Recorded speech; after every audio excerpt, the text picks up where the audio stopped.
یہ سوال کر رہے ہیں، اور سوال ہیں وہ علمی ہیں، حکومت چلانے کے انداز اور ڈھنگ کے سوال ہیں، معمولی سوال نہیں ہے۔ سائنسی حساب سے سوال کیا صحابہ نے کہ یسألونک عن الأہلہ قل ہی مواقیت للناس والحج۔ اصحاب رسول نے کہا کہ اللہ تعالیٰ نے جو چاند کو شروع میں باریک لکیر کی طرح سے شروع کیا، پھر بڑھتے بڑھتے 14ویں تاریخ تک کمپلیٹ اس کی ٹکی بن گئی، پھر اس سے 15 تاریخ سے واپسی ہوئی 28 تک وہ باریک لکیر پر آ گیا، یہ بات کیا ہے؟ یہ ایک عقلی سوال ہے، سائنسی سوال ہے، یہ صحابہ کا سوال علمی ہے۔ اس میں جواب تو آ گیا کہ اللہ نے قمری مہینوں کی تاریخیں سیٹ کرنے کے لیے چاند کو تمہیں اس طرح سے دکھایا ہے کہ چاند کو تم دیکھتے ہی سمجھ جاؤ کہ یہ فلاں تاریخ کا چاند ہے۔ تو اس سے تم پیشیں دینا، پروگرام دینا، وقت دینا سمجھ جاؤ، کیونکہ ڈائریاں کم ہوں گی، نہیں بھی ہوں گی، چاند دیکھ کے تاریخ بتا دی۔ اب تو ہم ڈائری کھولتے ہیں نا۔ صحابہ نے سوال کیا یسألونک ماذا ينفقون قل ما انفقتم من خیر فللوالدین یسألونک عن الشہر الحرام یسألونک عن الخمر والمیسر۔ تجھ سے سوال کرتے ہیں کہ ہم کیا خرچ کریں اپنے اخراجات میں، کمائی سے کیا کیا خرچ کریں۔ یہ بہت معقول سوال ہے۔ آدمی کماتا ہے، نظریاتی ہے، فکری ہے، اس کو اپنے لیڈر سے پوچھنا ہے کہ میں پیسے کما کر آیا ہوں، اس میں کیا کیا خرچ کرنے ہیں مجھے۔ تو قرآن جواب دیتا ہے والدین کے لیے خرچ کرو، اور جو تمہارے لیے خیر کی باتیں ہیں، کام ہیں، ان کے اندر کم خرچ کرو۔ خمر اور یسألونک عن الشہر الحرام، مہینے 4 جو قرآن نے کہا ہے کہ الحج اشہر 4 مہینے حرام ہیں، مہینے 12 مہینوں میں 4 مہینے حرام ہیں، ان میں جنگ نہیں کی جا سکتی۔ وہ کیسے ہیں، کیوں ہیں، اس کے بارے میں یہ سیاسی سوال ہے، لوگوں کو پتہ ہی نہیں ہے۔ اشہر حرم کے آج تک ان حدیثوں نے بہکایا ہوا ہے کہ رجب اور شوال، ذوالقعدہ، ذوالحج، نہ منہ نہ پیر، یعنی الٹے 4 مہینے علم حدیث نے بتا دیے۔ شہر الحرام یہ ہے کہ بادشاہ جب فیصلے کرے گا قوموں کے لڑائی کے، سیز فائر کے لیے، امن کے لیے، کہے گا کہ اب 4 مہینے تم جاؤ اپنے علاقوں میں، فائرنگ بند رکھو، تم پر لڑائی کرنا آپس میں حرام ہے۔ اب وہ 4 مہینے ان کی گنتی بادشاہ کے فیصلے کے دوسرے دن سے شروع ہوگی، جب جا کے 4 پورے ہوں۔ تو یہ قرآن نے جو حدیث کی طرح، بخاری کی طرح مہینوں کے نام نہیں لیے، اسی لیے نہیں لیے کہ حج کبھی بھی ہو سکتا ہے۔ انہوں نے جو کہہ رکھا ہے کہ ذوالحج میں حج ہے، یہ بھی خرافاتی جواب ہے۔ حج تو یہ ہے کہ ابراہیم علیہ السلام کو ہے حکم کہ اذن فی الناس بالحج، لوگوں میں اذن، میں نے اس کا ترجمہ ایک لیکچر میں دے رہا تھا ڈیرہ غازی خان میں، کہ اذن کی معنی یہاں ہے کہ نوٹیفیکیشن نکالو حج کے لیے۔ تو کوئی نوجوان اٹھ کر کے کہا کہ یہ تو کوئی جاہل بیٹھا ہے ادھر، نوٹیفیکیشن کہاں قرآن میں نوٹیفیکیشن کا لفظ اس نے کا استعمال کیا ہے۔ اذن کی معنی بھی میں چیلنج کرتا ہوں مولوی کو کہ تم نے مسجد کی اذان جو بنائی ہوئی ہے، نکالو قرآن سے خبر لگے تمہیں۔ قرآن میں یہ اذان کا ذکر ہے ہی نہیں۔ جو سورۃ توبہ میں ہے اذان من اللہ و رسولہ الی الناس یوم الحج الاکبر، تو اذان وہ بھی نوٹیفیکیشن ہے۔ حج اکبر کی معنی یہ ہے کہ جیسے اقوام متحدہ اپنا نوٹیفیکیشن نکالتی ہے کہ 3 ماہ 4 ماہ 6 ماہ یہ سیشن چلے گا، دنیا بھر کے فیصلے نمٹائے جائیں گے۔ تو اذان یہ نوٹیفیکیشن کی معنی ہے، اس کے اندر قانون کا تصور موجود ہے۔ تو بہرحال میں اور بات پہ آنا چاہتا ہوں، وہ یہ ہے کہ میں نے آپ کے سامنے یہ جو قرآن سے بات کھولی ہے کہ 215 نمبر آیت سورۃ بقرہ کی، اس سے 220 تک، یعنی 6 آیتیں قرآن کی آپ اپنے گھر میں پڑھیں، غور کریں۔ میں وہ آپ کو نوٹ کرانا چاہتا ہوں بات۔ اس 6 آیتوں کے اندر 5 سوال قرآن نے بتائے ہیں کہ تیرے ساتھی تجھ سے سوال کر رہے ہیں۔ 15 نمبر آیت میں یسألونک ماذا ينفقون قل ما انفقتم من خیر فللوالدین، اے نبی تجھ سے تیرے ساتھی سوال کرتے ہیں کہ کیا خرچ کریں۔ آگے اس کے بعد آیت ہے کہ یسألونک عن الشہر الحرام، حرام مہینے کون سے ہیں، یعنی جن کے اندر جنگ کرنے کی اجازت نہیں ہے۔ تیسرا ہے کہ یسألونک عن الخمر والمیسر، شراب جائز ہے یا نہیں جائز ہے، سود جائز ہے یا نہیں جائز ہے، سٹے بازی جائز ہے یا نہیں جائز ہے، قرعہ اندازی جائز ہے یا نہیں جائز ہے۔ کہتے ہیں نا قرعہ نکلا ہے فون پہ، مجھے بھی فون آئی کہ تیرے ہمارے حساب سے قرعہ اندازی نکلی، اس میں 5 لاکھ تیرے نام پہ آئے ہیں، لے جاؤ۔ یہ سب بدماشیں ہیں۔ ان باتوں کے ساتھ معاشیات، مالی معاملات میں بڑے گھپلے ہوتے ہیں، معاشرہ بگڑ جاتا ہے۔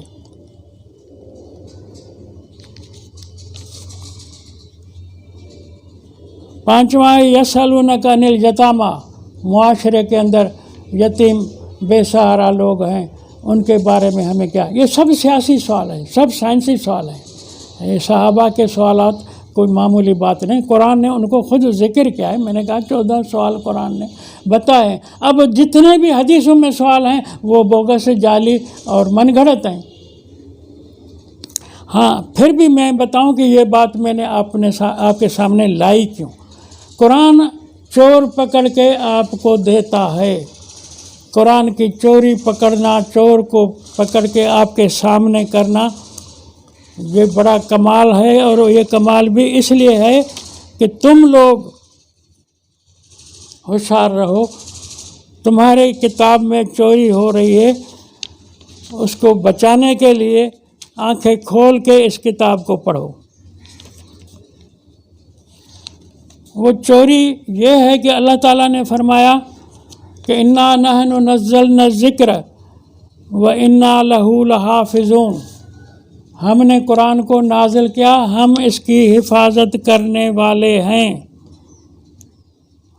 اب اللہ تعالیٰ نے یہ تو ذمہ اٹھایا کہ میں قرآن کے متن کو بچاؤں گا، ٹیکسٹ کو بچاؤں گا، اس کی ذمہ داری میری ہے۔ اب چوروں نے بڑے ہیلے کیے کہ ٹیکسٹ میں گھپلا کریں جو وہ نہ کر سکے۔ اب پھر قرأت کا فن نکالا کہ قرأت کے ذریعے سے پڑھت کے اندر انداز قرأت میں حروف بڑھا دیں، یہ بھی ایک چوری ہوگی۔ مالک یوم الدین کو ملک یوم الدین کا ہو۔ مالک کی معنی ہولی سولی کسی چیز کا مالک ہو جانا، ملک کی معنی ہے بادشاہ۔ تو بادشاہ جو ہے وہ گورنمنٹ کے اندر عہدہ ہے جوابداری کا، اس کے اتنے پاور نہیں ہوتے۔ بادشاہ پارلیمنٹ کا جوابدار ہوتا ہے، رعیت کا، دربار کا، اس سے سوال کیے جا سکتے ہیں۔ مالک اور چیز ہے، آپ کسی چیز کے مالک ہیں، آپ کو ہر قسم کا تصرف کرنا اس میں اس کے اختیار ہیں۔ تو چوری ایک بہت خاص ہے جو قرآن نے آپ کو اس میں بتائی ہے۔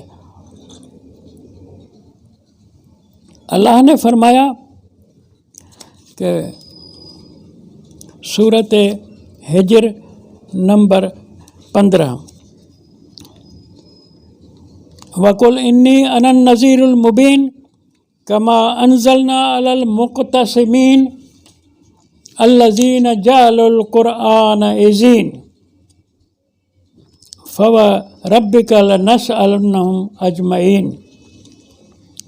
اب قرآن بتا رہا ہے کہ اے نبی بتاؤ لوگوں کو کہ میری ڈیوٹی ہے کہ میں تمہیں کھلی کھلی باتوں سے کے ذریعے ڈراؤں۔ کیوں ڈرانا؟ ہر نبی نذیر بھی ہوتا ہے، بشیر بھی ہوتا ہے، خوشخبری دینے والا بھی ہوتا ہے، ڈرانے والا بھی ہوتا ہے۔ کما انزلنا علی المقتسمین، جس طرح کہ یہ کتاب، یہ علم وحی ہم نے نازل کیا ہے مقتسمین، جو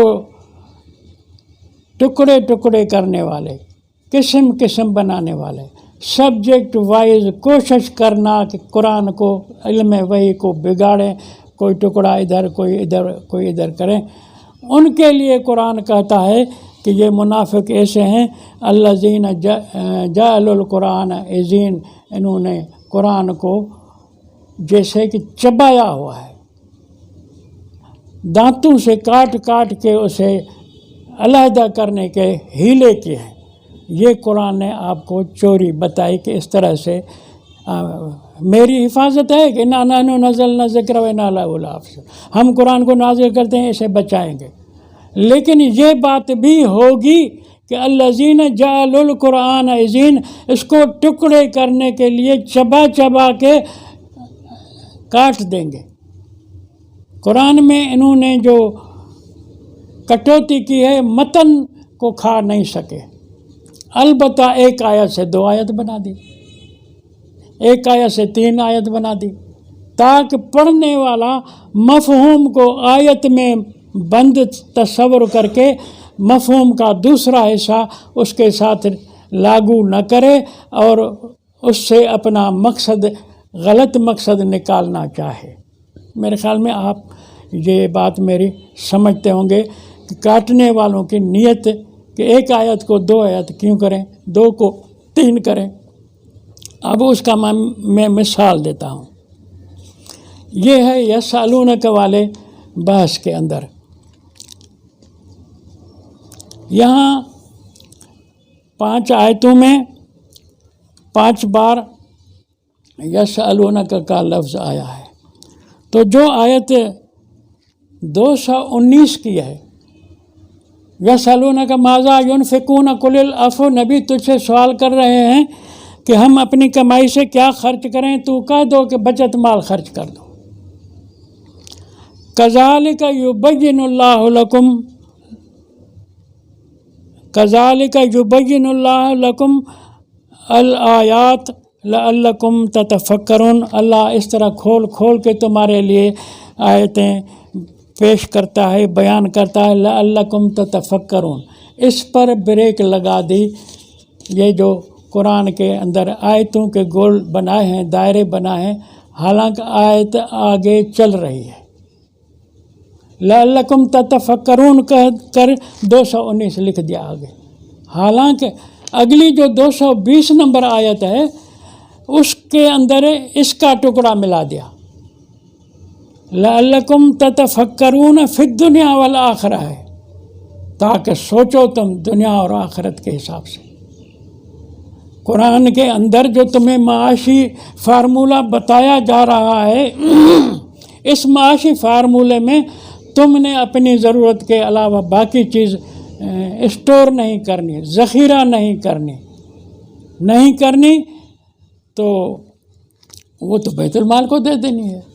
تو اس کو قرآن نے کہا لعلکم تتفکرون فی الدنیا والآخرہ، یہ فارمولہ میں دنیا کے لیے، آخرت کے لیے، دونوں کے لیے تمہیں بتا رہا ہوں، مالی معاشی۔ تو انہوں نے دنیا آخرت کاٹ دی۔ انہوں نے دیکھو یہاں 219 تتفکرون پر ہو گئی۔ اب ایک اور بھی بات بتاؤں پیچھے سے جو یسالونک کے لفظ آئے ہیں آیت وہاں سے شروع ہوتی ہے، اور آیت نمبر جو 20 ہے 220 وہ فی الدنیا والآخرت سے شروع ہوتی ہے، حالانکہ اگلا جملہ ہے یسالونک عن الیتامی۔ یسالونک عن الیتامی ایک مستقل سوال ہے، مستقل سبجیکٹ ہے کہ معاشرے کے بے سہارا لوگوں کا گورنمنٹ کس طرح بندوبست کرے، یہ سوال ہے، آیت وہاں سے شروع ہونی چاہیے۔ لیکن اب یہ شروع ہوتی ہے فی الدنیا والآخرہ یسالونک، مانا اگلی پچھلی یعنی آیت کا جملہ اس میں ملا کے کہا فی الدنیا والآخرۃ یسالونک عن الیتامی، یعنی یتامہ کے لیے سوال کر رہے ہیں۔ اگر ہم ترجمے میں فی الدنیا والآخرہ ملائیں تو پھر تو یہ کریں گے ترجمہ آپ کے دنیا اور آخرت میں یتامہ کو کیا کریں؟ بھائی دنیا کے لیے تو آپ کا سوال میں قبول کروں تو کروں، آخرت میں تم کون ہو؟ آخرت کا جہان تو اللہ تعالیٰ خود چلائے گا، تم وہاں یتامہ کے لیے آخرت میں فقہی مسئلہ قرآن سے کیوں پوچھ رہے ہو؟ جنت جہنم کا دور ہے وہ آخرت کا، اس دور کے لیے یہ جو ہے فی الدنیا والآخرہ یسالونک عن العطایا بے جوڑ گال لگتی ہے۔ تو بے جوڑ بات سے خود ایک قسم کی چوری ظاہر ہو گئی کہ چوروں نے یہ پرائی آیت، دوسری آیت پہلے والی آیت اس میں ملائی ہے، اور یہ فی الدنیا والآخرت کا جملہ 219 نمبر آیت کا تھا، ہے ابھی بھی ہے۔ میں آپ سے اپیل کروں گا کہ پڑھتے وقت اس 219 کو یتفکرون پر فل اسٹاپ نہ دیں، یتفکرون فی الدنیا والآخرت۔ یہ جو قرآن جواب دے رہا ہے تمہیں یسالونک ماذا ینفقون کا، یہ دنیا کے لیے بھی ہے تو آخرت کے لیے بھی ہے۔ یہ چوری قرآن نے تمہیں بتا دی، لیکن کس طرح بتائی وہ تو بتا دی تھی آپ کو سورۃ ہجر کی آیت نمبر 91 میں کہ الذین جعلوا القرآن عضین، قرآن کو ٹکڑے کر دے، چبا دیا، ایک آیت کا ٹکڑا چبا کے دوسری آیت میں ڈال دیا۔ اب اس آیت کے رہنمائی سے یہ آپ چوری سمجھ سکتے ہیں۔ لیکن اب آئیں 215 نمبر آیت میں ہے یسالونک ماذا ینفقون، اس کے بعد 217 میں ہے یسالونک عن الشہر الحرام قتال فیہ، محرم حرام کردہ مہینوں میں لڑائی کے متعلق سوال کر رہے ہیں۔ تو یہ بیچ میں جو آیت ہے 216 اس کے اندر یسالونک کا جملہ نہیں ہے۔ اب 217 میں یہ مسئلہ ضرور ہے، اور 218 میں بھی یہ نہیں ہے مسئلہ، کہ یسالونک کا مسئلہ 218 میں بھی نہیں ہے اور 216 میں بھی نہیں ہے۔ 215 کے بعد 217 میں یہ سوال ہے یسالونک۔ تو اب یہ جو ماذا ینفقون معاشی مسئلہ ہے 215 کا، اور 217 کا موضوع تبدیل ہو گیا کہ ہم یہ مہینے حرام کے کون سے سمجھیں، کس طرح ان میں کام کرنا ہے، اس کے یہ دوسرے موضوع سے۔ اب اس کے بعد جو 219 اور 219 کا جو مسئلہ ہے یسالونک عن الخمر والمیسر، یہ اس کے موضوع کو ذہن میں رکھو کہ شراب اور سٹے بازی اور یہ جوا اور یہ باتیں اس کے لیے سوال کر رہے ہیں۔ تو اب اس کے بعد جو 220 ہے وہ ہے کہ معاشرے کے یتیموں کو کیا جائے. یہ ترتیب قرآن نے تھوڑی سی بدلی ہے جان بوجھ کر. کیوں بدلی ہے؟ تاکہ چوری جو کی گئی ہے چوروں کو نشان زد کرنے کے لیے. چوری یہ ہے کہ معاشرے کو کس طرح یتیموں کو ہم سنبھالیں، تو وہ آپ یسألونک سے شروع کریں گے. لیکن اس سے پہلے 220 نمبر آیت میں جملہ جو لایا ہے گیا ہے فی الدنیا والآخرت، اس پر تو آپ پریشان ہوں گے. پریشانی یہ ہوگی کہ اس کو اس آیت سے کس طرح ملا کے پڑھیں. بھئی دنیا اور آخرت میں یتیموں کا اگر مسئلہ ہے تو آخرت میں تو خدا جانے، اس کی مخلوق جانے. تو یہ ثابت ہوتا ہے اس ترتیبوں سے، کیونکہ 219 کے اندر جو مسئلہ ہے کہ معاشیات کیسے چلائیں، تو وہ آپ کو دنیا اور آخرت اس میں ملانا لازم ہوگا. تو پھر آپ لازماً 219 کے دائرے گول کو چھوڑ کر کے 220 کے پہلے جملے میں جائیں گے، یعنی فی الدنیا والآخرت کو 219 سے ملائیں گے. تو پھر یہ گول دائرہ کیوں بیچ میں آ گیا؟ یہ اس لیے آ گیا کہ چوروں سے آپ ہوشیار رہو. چوروں سے تم لوگ ہوشیار رہو. قرآن میں انہوں نے خیانت کی تھی، اور جو مفہوم ہے وہ تمہیں خود بتا رہا ہے. تو یہ بھی ایک انداز ہے قرآن کا، چور کی چوری پکڑنے اور ان کی نشاندہی کرنے کا. انداز یہ ہے کہ یہاں یسألونک جو لائے ہیں اس سے پہلے 3 بار، تو مسئلہ شروع ہی وہاں سے ہوتا ہے. مسئلہ شروع ہی ایک آیت جو ہے 215 وہ شروع ہی یسألونک سے ہوتی ہے، اور 217 شروع ہی یسألونک سے ہوتی ہے. پھر 219 جو ہے اس میں یسألونک 2 بار کہا گیا ہے.